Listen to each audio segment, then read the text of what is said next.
Hey! Salut à tous! On se retrouve pour une nouvelle vidéo. Ça me fait vraiment plaisir de vous retrouver parce que ça fait un moment que j'ai pas fait de vidéo. On va reprendre par une petite vidéo unboxing qui va me permettre de vous présenter les leurres que je vais utiliser durant cette saison pour la truite et ainsi de vous parler un peu du contenu que vous allez retrouver sur la chaîne durant les prochains mois. D'ici l'ouverture de la truite, je vais vous partager ma préparation pour l'ouverture. Si je reçois toutes les pièces, on va monter une nouvelle canne. Car cette année, j'ai décidé de repêcher la truite un peu plus léger que ce que j'avais l'habitude. Parce que ces dernières années, j'ai pêché beaucoup les très grosses truites. Et donc, je pêchais avec des leurres de 80 mm en général. Et donc, j'ai plus de canne en fait pour pêcher avec des leurres entre guillemets normaux pour la truite.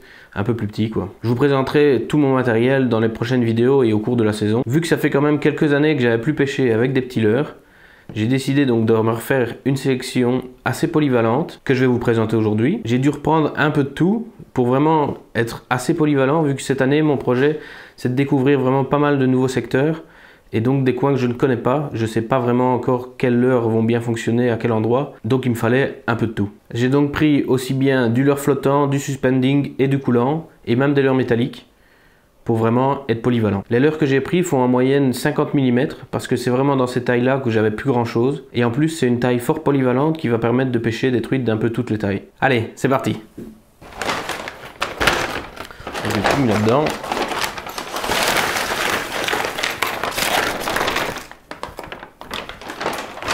C'est bon.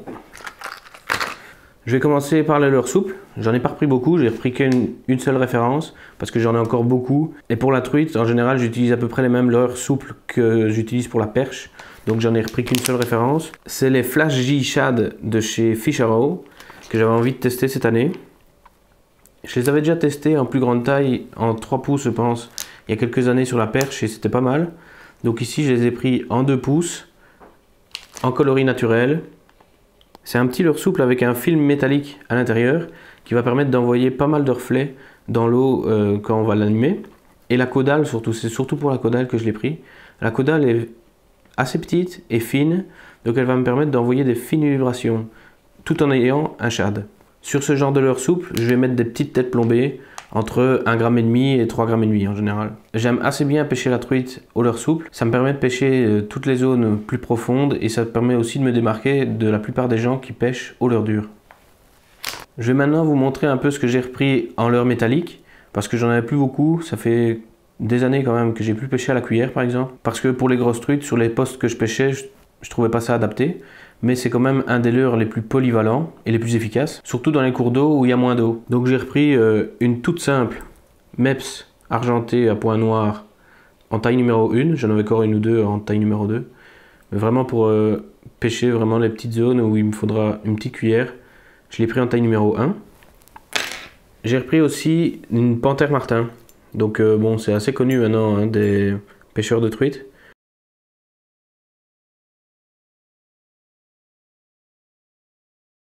Parce que je voulais vraiment me faire mon avis, je n'en avais encore jamais utilisé. Et je voulais vraiment savoir la comparer avec l'ARS de chez Smith. Parce que la Panthère Martin est quand même presque 3 fois moins chère que l'ARS. Et je vais vous faire, je pense, une petite vidéo où on va comparer les deux pour voir si ça vaut la peine d'acheter des ARS qui sont 3 fois plus chères. Au niveau des cuillères, j'aime assez bien le doré. Donc ici, la Panthère Martin, je l'ai pris en doré. L'ARS aussi, pour savoir faire la comparaison. Et pour l'ARS, donc j'en ai pris 2, il me semble. Ouais. Donc j'en ai 2. Une en 3,5 g et une 2 g. Celle en 2 g, je l'ai pris vraiment dans un coloris fort foncé. C'est noir en fait, presque. Même la palette. Donc ça va me permettre de pêcher vraiment en été, quand il y aura pas mal de soleil et dans pas beaucoup d'eau. Je pense que ça va être un coloris qui sera vraiment pas mal. Toujours dans les leurres métalliques, j'ai pris une petite cuillère ondulante de chez Ilex. C'est la Native Spoon en 3,5 g. J'avais d'autres cuillères ondulantes que j'ai déjà pour pêcher donc plus la grosse truite. J'en avais déjà en 5 g, 7 g et même plus gros. Donc ici une petite en 3,5 g qui va me permettre de pêcher un peu plus léger. J'ai pris également un Duo Tetrawork Spin en 5 g. Un coloris Ayu, donc naturel. Donc c'est un petit leurre métallique avec une palette à l'arrière qui va permettre en fait de pêcher un peu comme à la cuillère mais plus profond. Et donc ça peut être intéressant pour pêcher dans les fosses et tout ça. J'ai repris également un petit fish, le Powertail, en 38 mm en action slow parce que j'avais déjà des actions fast mais pas de slow. Donc pour les zones avec un peu moins de courant ou un peu moins d'eau, ça va être intéressant. Je l'ai pris pareil en coloris naturel assez brillant. C'est un leurre que je vais vraiment tester plus cette année. J'en avais déjà, j'ai déjà essayé, j'ai déjà eu des résultats, mais je vais vraiment le tester pas mal cette année. Je vais l'utiliser beaucoup, je pense. Je l'ai dans plusieurs tailles, même les grosses, parce que je pense que c'est vraiment un leurre qui peut être intéressant pour pêcher la truite et qui a déjà montré pas mal de résultats. Pour les poissons nageurs, j'ai repris un seul flottant. C'est pas les leurres flottants qu'on utilise le plus pour la truite, mais celui-ci, en flottant, en fait, je vais l'utiliser un peu comme un crankbait. C'est le Jade de chez Smith. Donc c'est un petit poisson nageur de 43 mm pour 2,3 grammes. C'est le genre de poisson nageur que je vais utiliser vraiment comme un petit crankbait. J'aime pas mal utiliser les crankbaits pour les grosses truites, surtout en fait. Ça peut vous sembler un peu bizarre, mais dans les zones où il y a pas beaucoup de courant justement et il y a beaucoup d'eau, les crankbaits sont super efficaces pour la truite. Vous pouvez d'ailleurs le voir dans la seule vidéo, il me semble, que j'ai sur la chaîne pour la truite pour le moment, où j'ai fait vraiment 2 belles truites au crankbait. Et donc avec les leurres flottants comme ça, avec une bavette assez grande, proportionnellement à sa taille, celle-ci elle est quand même pas mal. Et en fait donc c'est des leurres que je vais venir faire carrément gratter les cailloux pour faire réagir les truites. Ça fonctionne super bien. Faut vraiment pas hésiter avec des leurres comme ça qui ont des bavettes assez grandes comme les cranks à les faire taper dans les cailloux parce que alors ils partent dans tous les sens et c'est à ce moment là que ça déclenche les truites avec une attaque réflexe. Ça permet vraiment de déclencher des poissons qui sont pas mordeurs. Comme leurre suspending, j'en ai repris 2. Le Megabass Great Hunting 70 SP, donc je l'avais déjà en plus petit que j'ai utilisé pas mal et j'avais toujours voulu essayer la plus grande taille. Ça sera plus pour les grosses truites.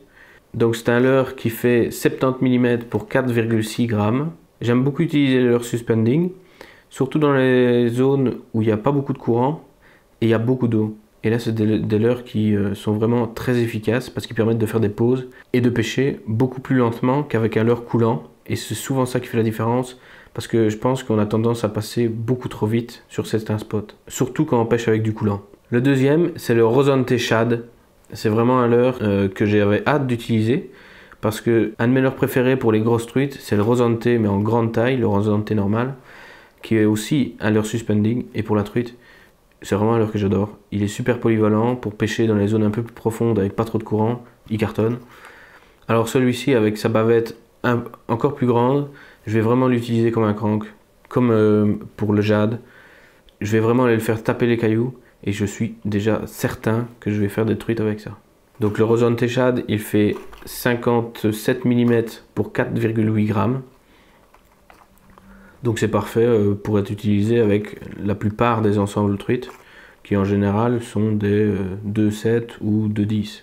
C'est d'ailleurs le cas pour la plupart de la sélection que j'ai faite aujourd'hui, parce que vraiment le but c'était de les utiliser avec ma prochaine canne, qui sera normalement une 2,9 grammes. Pour les leurres coulants, j'en ai pris 2 de chez ZipBait. C'est le Ridge Flat 50S et le Ridge Deep 56S. Pour tous les leurres coulants que j'ai pris, c'est des leurres que je vais utiliser dans les zones avec un peu plus de courant que mes leurres suspending par exemple, pour pêcher aussi un peu plus vite et pouvoir les animer un peu plus. C'est des leurres qu'on va beaucoup plus animer. Le Ridge Flat 50S, donc il fait 50 mm pour 5,3 grammes et je l'ai pris dans un coloris naturel mais assez réfléchissant, tandis que le 56S, donc il fait 56 mm pour 4,5 grammes, donc il est un peu plus léger, mais avec sa bavette il va descendre aussi assez profond.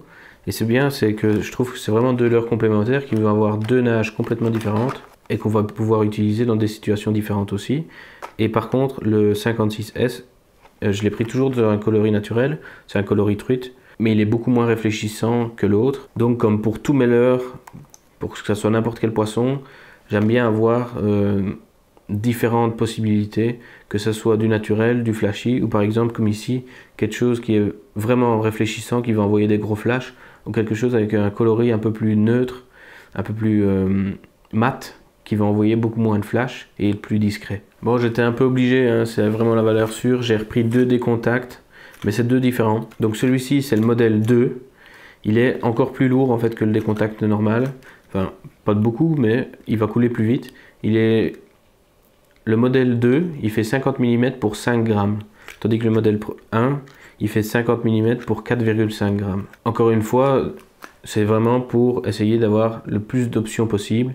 Si je vois que le modèle 1 ne descend pas assez profond, ou qu'il ne tient plus le courant parce qu'il n'est pas assez lourd, je pourrais passer sur le modèle 2.